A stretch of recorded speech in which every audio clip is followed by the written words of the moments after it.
अमरपुर नाम के एक गांव में विमल हलवाई अपने 2 छोटे बच्चों और बीवी के साथ रहता है। विमल की पत्नी ज्योति भूत प्रेत जादू टोने में बहुत माना करती थी। इसका बिल्कुल विपरीत विमल इन चीजों को दकियानुसी माना करता था। रोज की तरह विमल अपने मिठाई की दुकान जाने के लिए निकलने की हड़बड़ी में होता है। मैं निकलता हूँ ज्योति, देरी हो जाएगी, दुकान भी खोलनी है मुझे। अजी ध्यान से, आज अमावस्या है। रास्ते में कोई कपड़ा या कुछ भी गिरा हो तो उसे लांग मत दीजिएगा, बगल से चले जाइएगा। अरे ऐसे तो तुम मुझे पागल ही कर दोगी क्या? हाँ, मैं नीचे देख कर चलूं कि सामने से कोई गाड़ी घोड़ा आकर मेरे ऊपर से चला जाए? दोनों हालत में तो मेरी ही मौत है। अरे क्यों सुबह सुबह इतनी अपसुगनी बातें कह रहे हो जी? मेरे गांव में तो ऐसा आंखों के सामने होता हुआ देखा है मैंने, इसीलिए कहती हूँ, वरना मुझे क्या, पड़ोसी को तो नहीं कहना चाहती मैं। पति हैं आप मेरे, इसलिए बोल रही हूँ। विमल अपनी मिठाई की दुकान चला जाता है। दुकान पर पहले से ही ग्राहकों की लंबी लाइन लगी हुई थी।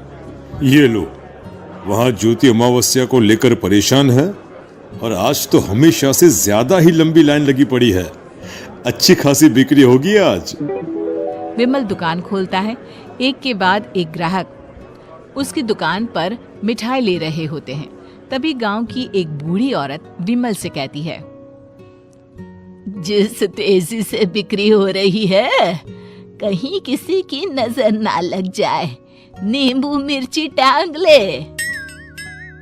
अरे क्या चाची तुम भी, ये सब नजर बजर कुछ नहीं होता है। कैसे लोग हैं मेरे आसपास। अपनी दुकान से शाम को विमल हंसते कूदते वापस घर आता है। हाँ, आज तो अच्छी खासी बिक्री हुई है। एक महीने में जितनी बिक्री होती है, एक ही दिन में आज उतने पैसे कमा लिए मैंने। ये तो बहुत अच्छा हुआ जी, आज ही घर की नजर उतारी है मैंने। बिक्री तो अच्छी होनी ही थी। अच्छा, तुम खाना लगा दो, सारा माल बिक चुका है। मुझे शहर जाना होगा, कुछ चीजों की जरूरत पड़ेगी। रात भर मिठाई बनाऊंगा, तब जाकर कल सुबह दुकान खोल पाऊंगा। खाना खाकर विमल शहर जाने के लिए निकल पड़ता है। सुनिए जी, ध्यान से जाइएगा। चौरस्ते पर किसी जादू टोने की चीज पर पैर मत रख दीजिएगा। हे भगवान, हद हो गई ज्योति, ये तो मैं जा रहा हूं। विमल गुस्से से शहर जाने निकल पड़ता है। रात का काला घना अंधेरा, चांद की एक भी किरण ना होने के कारण अंधेरे में कुछ भी देख पाना मुश्किल था। जंगल के बीच के एक अधकच्चे रास्ते से विमल जा रहा होता है।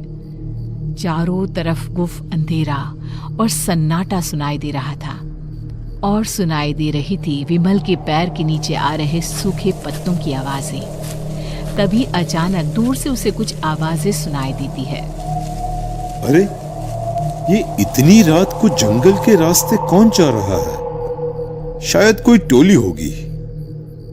राम नाम सत्य है, राम नाम सत्य है, राम नाम सत्य है, राम नाम सत्य है। धीरे धीरे आवाज कुछ कुछ सुनाई पड़ती है। आवाज धीरे धीरे और नजदीक आती सी लगती है। विमल देखता है कि उसके सामने से सजी धजी सफेद कपड़े में लिपटी एक अर्थी निकल रही है, जिसके साथ 5 लोग ही थे। 4 आदमियों ने उसे कंधा दिया हुआ था। एक मटका लिए आगे आगे बढ़ रहा था। विमल के बिल्कुल सामने आकर अर्थी रुक जाती है। उसमें से एक आदमी विमल से कहता है, अरे भाई, जरा अर्थी को कंधा लगाना, मैं बहुत थक गया हूँ, बड़ी मेहरबानी होगी। हाँ भाई, कंधा तो मैं लगा दूं, पर रात को 12 बजे ये शव यात्रा, इस समय कौन अर्थी ले जाता है? तभी विमल को ऐसा लगता है कि शव में से आवाज आई, ये आवाज। मजबूरी है भाई, आप कंधा दीजिए, मैं रास्ते में सब बताता हूँ आपको।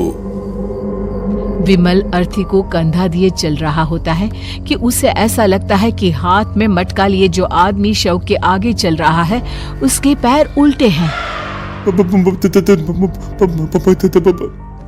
क्या हुआ भाई, हकला क्यों रहे हो? आपके साथी के पैर उल्टे।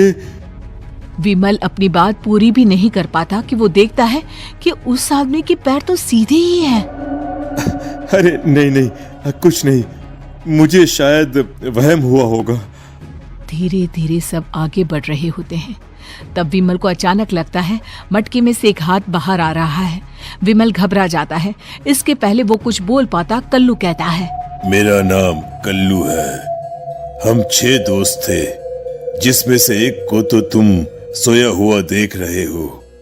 इतनी पक्की दोस्ती थी कि जैसे हम सब सगे भाई हैं। पर किस्मत का कोई क्या कर सकता है। आज से 4 साल पहले एक नदी में हम सब नहाने गए थे, जिसमें डूबकर राजेश की मौत हो गई। किसी मजबूरी के कारण हमें उसकी अर्थी को रात को ही शमशान घाट ले जाना पड़ा। हम 5 उसे ले जा रहे थे। 4 साल पहले आप 5 में मैं कुछ समझा नहीं। मंकू अपनी गर्दन पीछे घुमाकर अपनी आंखें बड़ी बड़ी कर विमल से कहता है, अरे भाई, पूरी कहानी खत्म होने दो, फिर बीच में बोल लेना, ठीक है? तभी रास्ते में एक हादसे में अपने दोस्त के साथ हम सभी मर गए। वो सामने देखो, हमारा दोस्त।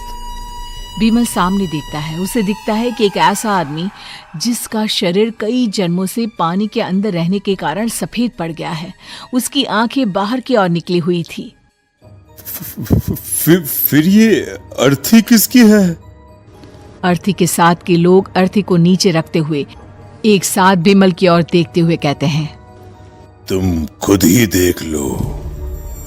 विमल शव पर से सफेद कपड़ा हटाता है। शव की जगह खुद को ही देखकर विमल के होश उड़ जाते हैं। वो शव विमल की ही थी। पलक झपकते ही विमल उस अर्थी की जगह पर होता है। 6 के 6 दोस्त उसी तरह अर्थी को उठाकर चलने लग जाते हैं। राम नाम सत्य है। राम नाम सत्य है। राम नाम सत्य है।